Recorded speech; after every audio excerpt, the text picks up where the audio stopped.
in Africa when I lived there. They put these wooden yokes, frames, to link two oxen together. If you put an experienced ox next to an immature one that's not trained, what happens is, as they start moving, entrainment happens. And the younger ox starts falling in with the older one and picks it up.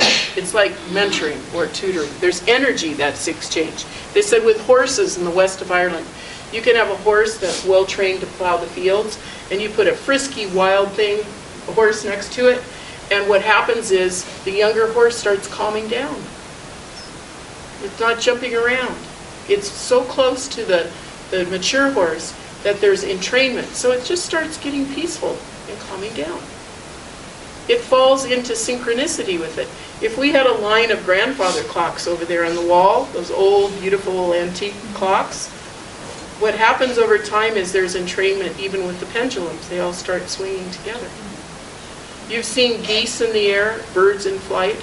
They all turn together. Or fish swimming in schools of fish. All of a sudden they all turn. It's called entrainment. When a mother breastfeeds her child, the mother loves that baby and is sitting there. The mother's brain waves and heart beats come into some kind of a coherence.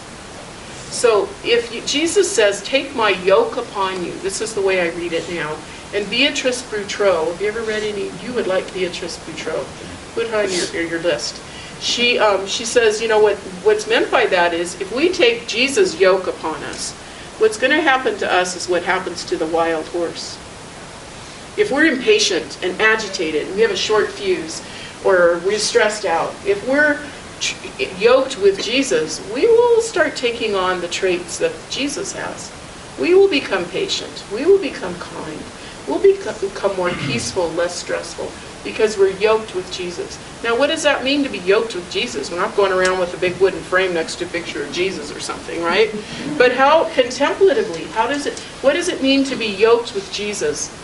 Well, what you just did, the meditation, and the trying to lean your head against Jesus' heart and listen to his heartbeat, that's being yoked with Jesus. So what Jesus is saying isn't taking away our freedom. It's giving us more freedom to be better people. So when you read that passage, so I love the whole experience of entrainment, because it talks about how there's this beautiful dialogue between our brain and our heart. And I'm going to teach you another practice called heart math today. They say that the heart is the fifth brain. Do you know heart math? So the heart has some cells in it that are the same as the brain cells they discovered. So they call the heart is the fifth brain. You know, we have 4 parts in our brain, right? And now they're discovering when we do that together as whole people, when the heart's in coherence with the brain, then there's this beautiful synchronicity and coherence. Okay, so we can all do some 1-minute retreats, and these are some that we already tried. Okay, so now let me see how much time I have. Half an hour or 15 minutes? Ooh, 15 minutes? Okay, 15 minutes. I think we have time for 3 other, and I'll give you these experiences, 3 other meditations that I want to share with you. Okay, one is, it's a new way to rewire your brain. It's by Dr. Rick Hansen. I think he probably did this with me once. He's a neuroplasticity doctor, and they found that we can rewire our brain, because whatever we're doing, you know, we have neurons that fire, you know, like lightning storms. And the neurons that fire together wire together, which makes sense. That's how we form habits, right? So when we're praying, there are ways that we can meditate where we can rewire our brain so that we're not falling into stress and anxiety and fear and anger and impatience if we practice certain forms of contemplative prayer. And I'm going to give you a handout with his research on this, and I'm going to walk you through an example of it, okay? You with me? Now, I'm not going to spread this out as long because of our time. So get again in your position where you're very comfortable and still, and I'll walk you through a meditation to rewire your brain. And the way he said to start is take some, so look down or close your eyes, take some very long, slow, deep breaths that is at your comfort level.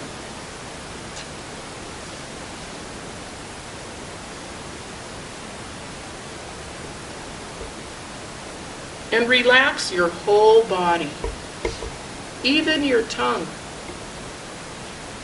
Relax your jaw.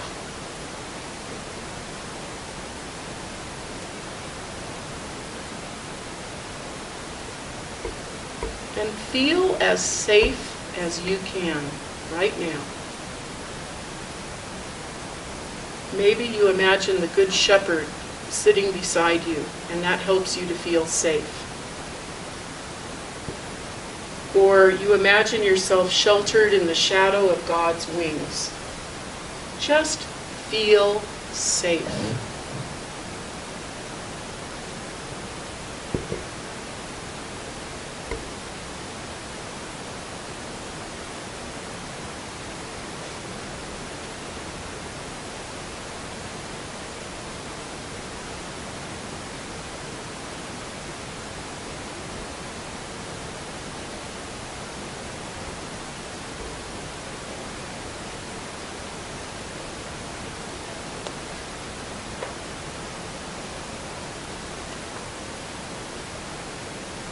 And be open to any feelings of well-being that come to you. Simple well-being, gratitude, happiness.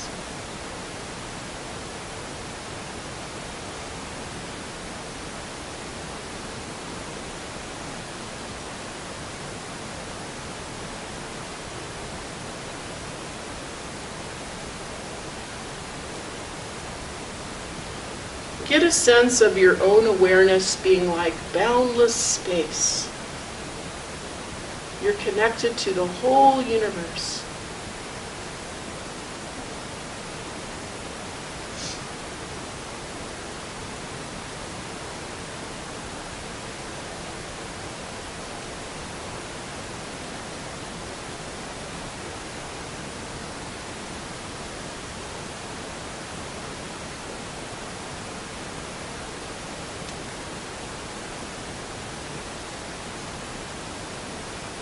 Amen. Now, I really rushed that. The most important part of that meditation for the brain is to get in a space where you feel very safe. Because they say the brain is always scanning for danger or looking out for things all day long. Scanning for information, or it's like a big giant vacuum cleaner. And so to be contemplative means you stop all the scanning. And I use images from our Christian tradition for me that help me to feel safe. So if what made you feel safe might be different than somebody else. So you get, it's the safety piece that helps with the brain, and I'll give that to you. Another one that I love is somebody you mentioned, Cynthia Berjolt. She wrote a book called The Wisdom Jesus. And in it, she has a practice that she promotes. And she also kind of mystified by how Jesus faced his suffering and death. How did he do that with such nonviolence? And so I'm just going to explain to you that it's called the welcoming prayer, and it's kenotic spirituality. Kenosis is that Jesus poured out his whole self for us. Kenosis. He gave himself totally over to his passion and death. And so in this prayer, which she calls the welcoming prayer, I have practiced this, and I found it really difficult when I'm in a pinch and I'm very upset about something, or I'm really stressed out about something. And they're just 3 simple steps for the welcoming prayer, but it's a very difficult prayer to do. And sometimes I can only get to the first 2 steps and not the third. I'm going to give you a copy of it. But she says the first thing you do when you're getting, let's say somebody really said something hurtful to me yesterday. Let's say, it didn't happen here, but let's say really hurtful. Of course it wouldn't happen here, but really hurtful, okay? Like, you know, when you're a Catholic sister, you get some of this stuff in your face sometimes, you know, literally. I've been spat in my face, literally. That's not so bad. Its words are worse. But anyway, let's say something really hurtful. The first step of the welcoming meditation is you focus on the sensation, not the story, not the head, not the thoughts, but the sensation. What did it feel like? What am I feeling in my body? Am I feeling hurt, deep hurt, anger, revulsion? What is it I'm feeling? And imagine Jesus being scourged at the pillar. Instead of the thoughts, I shouldn't have said this, this is why they're angry, I'm not the Messiah they want to know, but entering into the passion. So we enter into our own passion and we allow ourselves the sensation without going to the story. You know, if we're mad, we'll say, oh, well, that's because he did that and I said that. Okay, we get off and we circle into the story. And the second part of this is what helps me the most. Let's say I'm really hurt by something and I want to argue back or do whatever. The second part of the meditation is soften, unbrace. If somebody comes up to attack you, we brace, right? But this meditation says do the opposite because it's kenosis. Instead, soften, unbrace. Wow, that takes you to a whole different place inside. If I say to myself, soften, unbrace, I move into a contemplative space, not one of argument, revenge, trying to analyze it. It takes me to a different space. And then I try to say, welcome. Welcome, hurt. Welcome, anger. Welcome, stress. Again, it shifts something inside of us. Instead of bracing and fighting and getting tenser, say, welcome, stress. Welcome, hurt. And you breathe deeply and you stay with it. And you keep saying, welcome. It turns us into nonviolent Christians, but it also brings us inside to a peaceful place. And the third step is the one that's really hard, and it doesn't happen in a 15-minute meditation. And that is, let it go. Unless it's abusive or something you can't responsibly let go. Okay? Let go. And I'm going to give you the exercise, and you can practice it because we're running out of time. It is a powerful, powerful exercise. She imagines Jesus. And I got to go to the Holy Land in October. I saw that place where they lowered him after scourging him into the prison. It was like a cave underneath the earth with a hole in the top, and they lowered people by a rope. Stuff I never imagined, you know. And so imagine Jesus, the way he approached his passion and suffering and his death, knowing that, you know, it moves us out. Because when I'm angry at somebody and they've just done something, I start going to the story and the head and the analyzing. This is the opposite. You focus on the sensations. And then you go to a place where you say, welcome.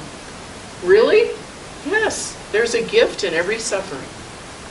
There's always a gift.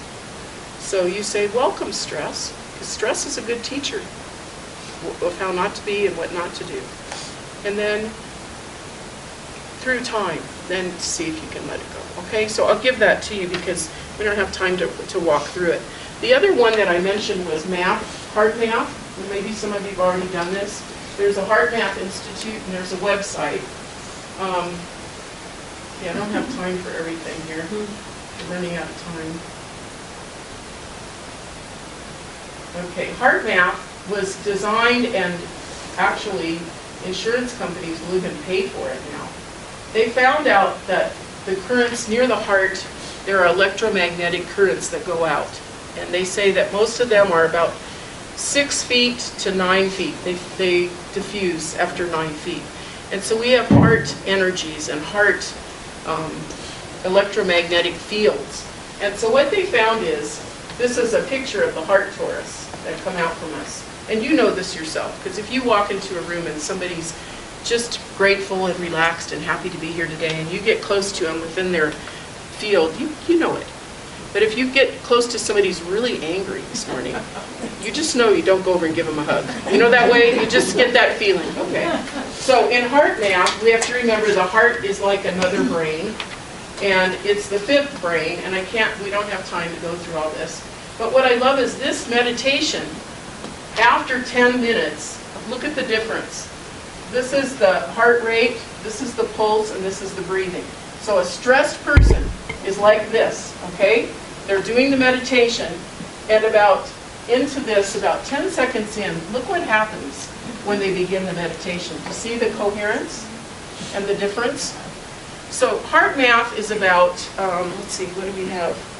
Okay, I don't have time to do it. I'll explain it to you, and I just encourage you to practice it. It lowers blood pressure. It helps people. They treated type A personalities who were CEOs of companies who were having heart attacks, And they train them. And what it is they get them to breathe first. You know, breathing is kind of the secret of everything first. So they used to teach them to breathe. And as soon as they get a stressful thought, like, oh my God, that budget's due tomorrow, they tell them, freeze frame. Do you remember on the playground when you were kids? Sometimes at recess they'd say, freeze. And whatever position you were in, you had to stay. Do you remember that? Okay, this is the same idea. You freeze frame. So whatever stressful thought you recognize, you say, freeze. And you go immediately to some wonderful memory that you have, something that you're grateful for. Like maybe when you were a little girl at Christmas time, you got a special brand new Christmas red coat, and you just remember how wonderful that little coat was. You go back and you stay with a grateful memory, one memory that you choose, and you breathe deeply and peacefully, and you stay with the good memory. And you just breathe in gratitude. What it does is slow down the heartbeat. This is a picture of what it does. And they train these people to do it 15, 20 times a day until they get them out of this type A reactive kind of thing that they're going through with their heart. So it's a wonderful gratitude prayer, and it's a way, if you have high blood pressure problems or heart problems, it's a good contemplative exercise to bring yourself back into coherence. And you can do it with little kids. I've done it in the emergency room with people who are freaking out. I'll say, okay, what do you, and then we'll get them to breathe, you know, slowly. We're going to breathe slowly, and then put your hand on your heart and pretend you're breathing through your heart to kind of divert them from whatever the trauma is. Okay, so that's heart now. And then this shows you before and after some of the lab results, and it helps the immune. The other thing is, I'm going to do a few minutes of this. This is a finger holding meditation. You know that every organ in your body has a place on your palms of your hands and your feet, like reflexology, right? Ancient science, thousands of years ago. So if you ever go get those massages and they go into your foot and you're like, ow, what are you doing? They say, oh, there's something wrong with your intestines or something. You know what I mean? So there's an organ that relates to the palms of your hands, and they've also discovered there's an emotion that relates to the fingers. So this finger represents sadness or grief or loss. You know, little babies suck their thumb, they're crying, right? This is the fear finger. Don't you dare do that. If you do that, I'm telling you. This is the you-know-what finger, okay, for anger. This is the finger for worry. You know, people twist their wedding rings, they're worried, they're anxious. And this is the finger for feeling really small. Like, who am I? I'm just a victim. Or feeling like nobody loves me or whatever. Somebody made fun of me. So close your eyes for a minute and let me walk you through a meditation on that, very simply, just for the last few minutes. And I'd invite you just to get quiet and still and take some nice deep breaths. And then I'd ask you to open your eyes for a second. The way you do this is you wrap your fingers around your thumb gently. You don't squeeze it to death. And let it rest on your lap so you're comfortable. Okay, it doesn't matter which hand. Just wrap your fingers around your thumb and think about some kind of loss in your life or grief that you've had.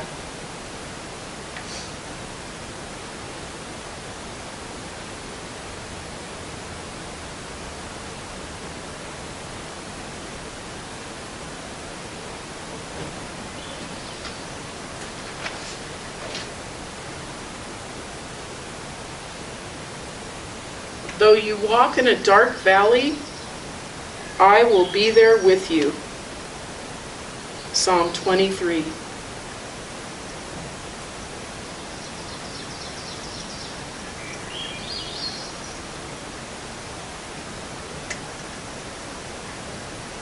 Relax and hold your index finger. And think about any fear that you might be holding in your life. Anything you're afraid of.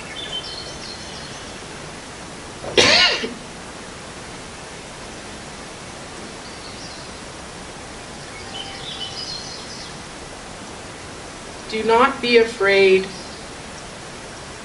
I am with you.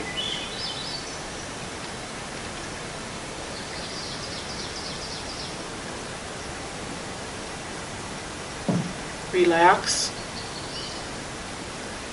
And hold your middle finger. And be conscious of the anger that we all hold within us. Maybe a just anger.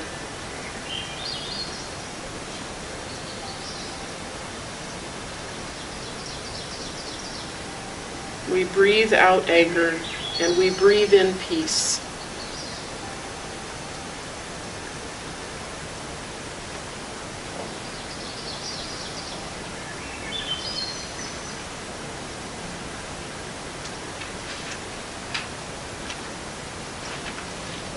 Do not let the sun go down on your anger.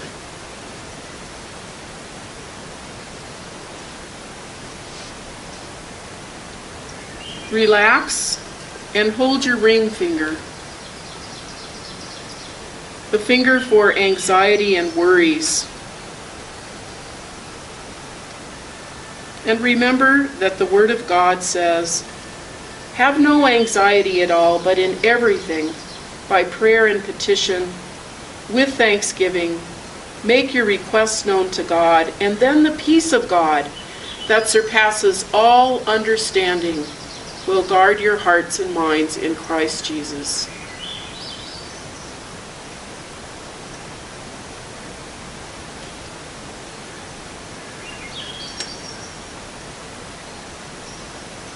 Relax and hold your little finger,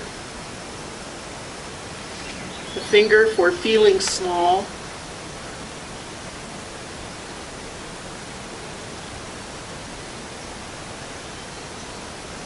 The Word of God says, "You are precious in my eyes, and I love you."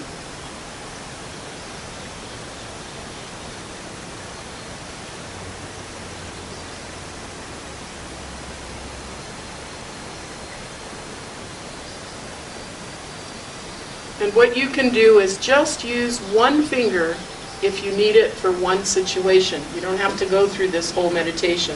I'm going to give you a handout that has the scriptures. And I'm so sorry, because of time, I had to rush that. I've never done that before. I feel like I did such injustice to the practice. But to be honest, I've told kids that are looking for a job, going for a job interview, just sit and hold that ring finger and breathe deeply for a while. I have some handouts for you, and thank you for being patient with me because I went about 3 minutes over. So what's the best way to, and I have another workshop, so there's a lot of paper here, but what's the best way to put it on a chair, or what should I do? I have 2 papers. Put it on the chairs up here? Okay, so we'll put one handout here, and one handout, okay, up here? Okay, I'll put them up here, and you can come up here and file by and get them. Okay. Listen, thank you for participating and being still. But you can hear cell phones ringing, even when they have. Did you hear it? It happened to us 3 times, and people had put it on silent, but it doesn't matter. You hear the I thought it was mine for a minute, and I checked. But so please remember, if you're meditating, put your phone on airplane mode. Really. Anyway.